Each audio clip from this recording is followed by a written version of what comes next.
बिस्मिल्लाहिर्रहमानिर्रहीम अस्सलामुअलैकुम वरहमतुल्लाहि वबरकातुहू। गौसिया चैनल के नाज़रीन को खुशामदीद कहता हूँ।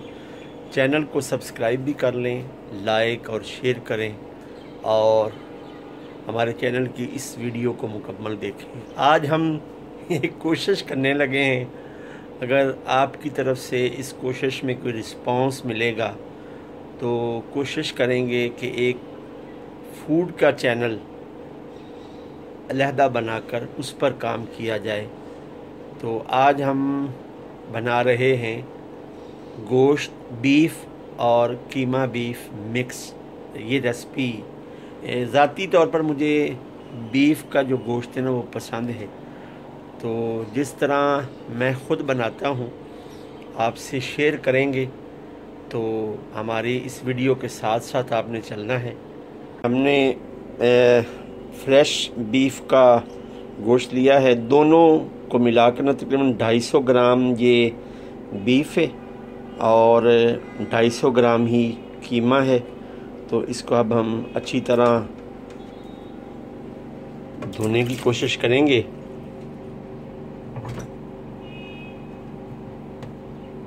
तो सफाई जो है ना वो निस्फ़ ईमान है। उसको अच्छी तरह धोकर इसका ऐसे पानी निकालेंगे। ये कोशिश कर रहा हूँ कि चलो किसी बहाने आप लोगों से एक ताल्लुक़ रहे। तकरीबन 3-4 पानियों में इसको धो लेना चाहिए। बाज़ लोग गोश्त के ऊपर से चर्बी जो ना वो उतार देते हैं। हमने तबीबों से सुना है कि जो चर्बी का गोश्त है ना वो सेहत के लिए बहुत अच्छा है।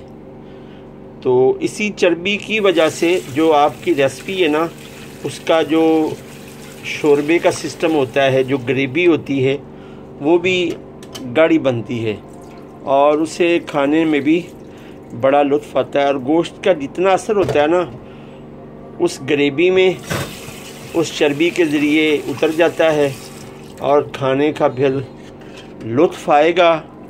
तो खाना जिस्म को भी हेल्थी करेगा, जिस्म को लगेगा और जो खाने के शौकीन लोग हैं उनको भी मज़ा आएगा। हमने गोश्त को अच्छी तरह ये देखिए धो लिया है।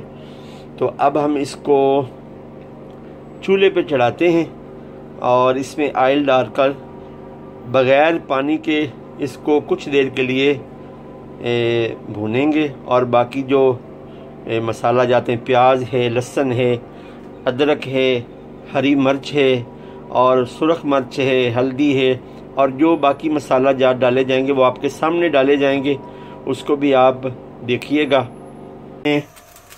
चूल्हे को यानी अभी फुल ऑन किया है कि जो धुलाई के दौरान इसमें पानी रह गया था वो इसकी हरारत की वजह से खुश्क हो जाएगा। थोड़ा सा अब इसको हरकत भी दें कि पानी जो धुलाई के दौरान इस कढ़ाई में रह गया था ना वो ज़रा खुश्क हो जाए। तो आप देख सकते हैं कि अभी हमने ऑयल नहीं डाला। जो गोश्त है ना अब वो अपनी रंगत भी चेंज कर रहा है। नाज़रीन, हम तो हैं बहरूपिये से मेरा नकल उतारने वाले हैं। जहाँ से हमें कोई सिखाता है ना हम वहाँ से सीखने की भी कोशिश करते हैं। और ये मैंने किसी जगह ऐसे बनाते हुए देखा था तो मैंने एक दफ़ा सोचा है कि चलो हम भी कोशिश करते हैं। अगर लोगों का रिस्पांस हुआ तो एक अलहदा चैनल बनाएंगे फूड का, तो वहाँ रेसिपियाँ शेयर करेंगे। गोश्त का जो रंग है वो चेंज हो गया है और मैं चूल्हे को बिल्कुल स्लो करने लगा हूँ। ये देखिए मैंने चूल्हे को बिल्कुल स्लो कर दिया है। ऑयल मैंने डाल दिया है तकरीबन 1 बड़ा चम्मच। चूल्हे को मैंने कुछ देर के लिए तेज़ किया है कि जो ही तेल गर्म होना शुरू हो जाएगा तो फिर हम चूल्हे की हरारत को, इसकी आग को स्लो करेंगे। तो ये देखें आवाज़ आ रही होगी आपको। तो मैंने चूल्हे की हरारत को स्लो कर दिया है। हाँ जी,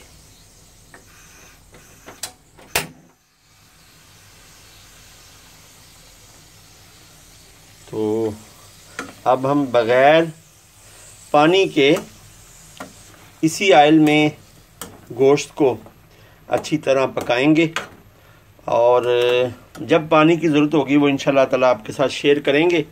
और कीमे को हमने जब बनवाया है तो उसे कहा गया था कि इसे धोकर बनाना है, तो जब कीमा डालेंगे वो भी आपके साथ शेयर करेंगे। ये जो हमने इसके अंदर 3 प्याज लिए हैं, ये अदरक लिए है, ये लहसुन लिया है, इनको इंशाल्लाह ताला अच्छी तरह साफ़ करके इसको कश करेंगे, यानी छोटे छोटे टुकड़े बनाकर उसमें डालेंगे।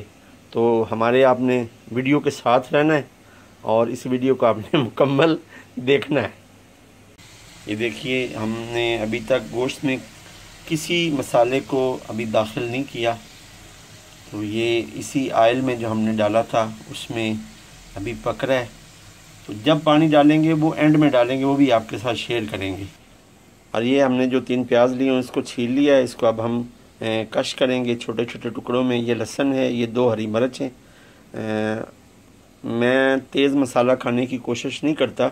ये अदरक है, और मेरी आदत है मैं किचन में गंदगी नहीं फैलाता, मैं अपने पास एक शॉपर रखता हूँ, तो जो भी कचरा होता है मैं साथ साथ डालता हूँ कि बाद में फिर काम बढ़ जाता है तो बाद में फिर इकट्ठा ना करना पड़े।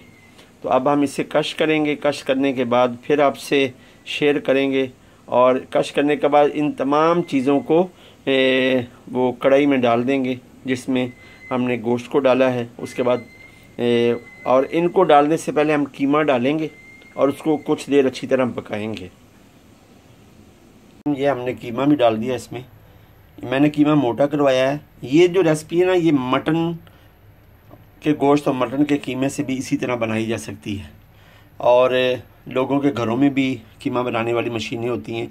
आप बारीक बनाना चाहें बारीक बना लें, मोटा बनाना चाहें मोटा बना लें। तो मैंने मोटा बनाया है, मोटे का अपना एक टेस्ट होता है मोटे कीमे का। तो मैंने कीमा गोश्त को मिक्स कर दिया। अभी मैंने इसमें कोई मसाला नहीं डाला। आयल है, बीफ है 250 ग्राम, और 250 ग्राम ही कीमा है। तो अभी इंशाल्लाह ताला बाकी मसाले डालते हैं। तो ये रेसिपी आप चिकन के गोश्त और चिकन के कीमे के साथ भी बना सकते हैं। और इसमें जो भी आपने मसाले डालने हैं वो अपने जायके के मुताबिक। हरी मिर्च मैंने तो 2 इस्तेमाल की हैं, और सुरख मिर्च, हल्दी और नमक अपने जायके के मुताबिक, आपको किस तरह का जायका चाहिए। तो कोशिश किया करें कि तेज़ मसाला ना रखें कि हर कोई आराम से खा सके। बाज़ लोग तेज़ मसाला खाते हैं जिनसे कई किस्म की बीमारियां भी पैदा होती हैं। ये हमारे बड़े सगीर में हरी मिर्च इस्तेमाल की जाती है। दुनिया के कई खित्तों में उबली हुई चीज़ें, उबले मसाला जात इस्तेमाल किए जाते हैं। ये आप देखें, मैंने ये प्याज को काट के छोटे छोटे टुकड़ों में तकसीम कर लिया है, और इसे दौरी कहते हैं ना। ये हमारे पास पत्थर की दौरी है। इसमें मैंने अदरक, लहसुन और हरी मिर्च सबको मिक्स, यानी उसका एक दरड़ सा मसाला बना लिया है। इसको हम इंशाल्लाह ताला अपनी रेसिपी में जो हम गोश्त और कीमा मिक्स बना रहे हैं उसमें डालेंगे, और फिर आपके साथ शेयर करते हैं इंशाल्लाह ताला। देखें, मैंने ना प्याज इसमें डाल दिया है जो आपको दिखाया था। 3 प्याज डाले मैंने, अदरक, लहसुन और हरी मिर्च का पेस्ट डाला हुआ है दरड़ करके, और एक बड़ा सा टमाटर भी डाला है। आप एक भी डाल सकते हैं, अगर छोटे हो 2 डालें, अगर बड़ा हो तो 1 डाल दें। तो अब मैं बाकी जो मसाला जाते ना इसमें डालता हूँ, फिर आपको मैं दिखाता हूँ इंशाल्लाह ताला। जी नाज़रीन मोहतरम, ये वो मसाले हैं जो मैंने इसमें डालने हैं। मैंने अपने जायके के मुताबिक रखे हैं। ये हल्दी है, तकरीबन आधे से कम चम्मच, यानी जो चाय वाली चम्मच होती है ना उससे भी आधा। ये काली मिर्च है, ये दरड़ मिर्च है, ये सुरख मिर्च है, और ये अचार गोश्त का मसाला है, ये नमक है, ये तेज़पत्ता है, ये सौंफ है, ये धनिया है, और ये कुटा हुआ धनिया है। यही धनिया ये कुटा हुआ है। ये बड़ी काली मिर्च है, ये छोटी इलायची है, ये 2 लौंग हैं, और ये तेज़पात है। तो ये मसाले मैं यूज़ कर रहा हूँ। और ये अजवाइन है, ये ज़ीरा है, तो अजवाइन डालने का मकसद ये होता है कि अगर आपके सालन में कोई बादी बीमारी का कोई जरासीम कोई गुमान करे तो वो इंशाल्लाह ताला ख़त्म हो जाता है। तो ये मैं मसाले यूज़ कर रहा हूँ। तो मेरे सामने जो मसाले आते गए, मैंने कहा कि ये रेसिपी तो टेस्टी बननी चाहिए। ये जी हमने इसमें तमाम जो मसाले जो मैंने आपको दिखाए थे वो मैंने ऐड कर दिए हैं। अब इंशाल्लाह इसमें पानी डालेंगे और इसकी आंच को हल्का करके इसे पकने देंगे। जब पानी खुश्क हो जाएगा, कीमा तो जल्दी गल जाता है, गोश्त जब गल जाएगा फिर इसे अच्छी तरह भुनाई करेंगे। जितनी अच्छी भुनाई होगी सालन उतना अच्छा पकता है। लोगों के घरों में खाने का हर सामान मौजूद होता है, लेकिन पकाने में और उसको टेस्ट वाला बनाने में वो बहुत लोग कंजूसी करते हैं। तो जितनी इसकी सालन का जो टेस्ट होता है ना, याद रखिए उसकी भुनाई पर मुनहसर होता है, जो मेरी समझ में आया है। तो जितना इसे भुना जाएगा उतना इंशाल्लाह ताला ये टेस्टी होगा। जी नाज़रीन मोहतरम, मैंने इसमें तकरीबन 2 गिलास पानी डाल दिया और आंच को बिल्कुल हल्का कर दिया है। तो जब ये पानी खुश्क हो जाएगा इसकी भुनाई करेंगे, उस वक्त आपसे मिलेंगे इंशाल्लाह ताला। ये हमने धनिया भी काट लिया है। जब हम इस रेसिपी का डिस्प्ले करेंगे उसके ऊपर ये इंशाल्लाह छिड़क देंगे, इसकी खूबसूरती हो जाती है। योगर्ट है हमारे पास, ये योगर्ट जिसे हम दही कहते हैं। 2 चम्मच अगर ये डाल दिया जाए तो जो ग्रेवी होती है वो भी गाढ़ी होती है, गोश्त की स्मेल भी ख़त्म हो जाती है। कुर्बानी का गोश्त और इस गोश्त में ये फ़र्क होता है कि कुर्बानी के गोश्त में एक स्मेल होती है, उसको दूर करने के लिए दही और लीमू, जब आपने भुनाई करनी है लीमू को काट के थोड़ा सा और दही को उसमें डाल के अच्छी तरह भुनाई करेंगे तो उसका जो स्मेल है ना वो ख़त्म हो जाएगी। जो हांडी हमने चूल्हे पे चढ़ाई थी वो भुनाई के करीब आ चुकी है। वाइट कलर में आपको नज़र आ रहा है कि हमने 2 चम्मच दही डाली है। इसकी अच्छी तरह भुनाई करेंगे। हाँ जी, इसका कच्चापन भी ख़त्म होगा इंशाल्लाह ताला। उसके बाद अगर आपने शोरबे वाला बनाना हो तो अपने मियार के मुताबिक इसमें पानी डालें, शोरबा भी बना सकते हैं। और उसके बाद जो कटी हुई धनिया है इसकी खूबसूरती के लिए आप ऊपर इसका छिड़काव कर सकते हैं, अपने मेहमानों से सर्व कर सकते हैं।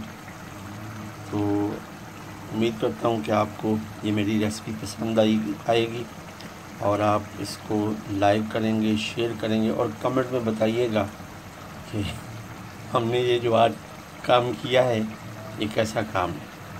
तो मेरे चैनल को आप सब्सक्राइब कर दें, लाइक शेयर कर दें। वीडियो का इख्तिताम करते हैं इस पर। अस्सलामु अलैकुम रहमतुल्लाहि व बरकातहू।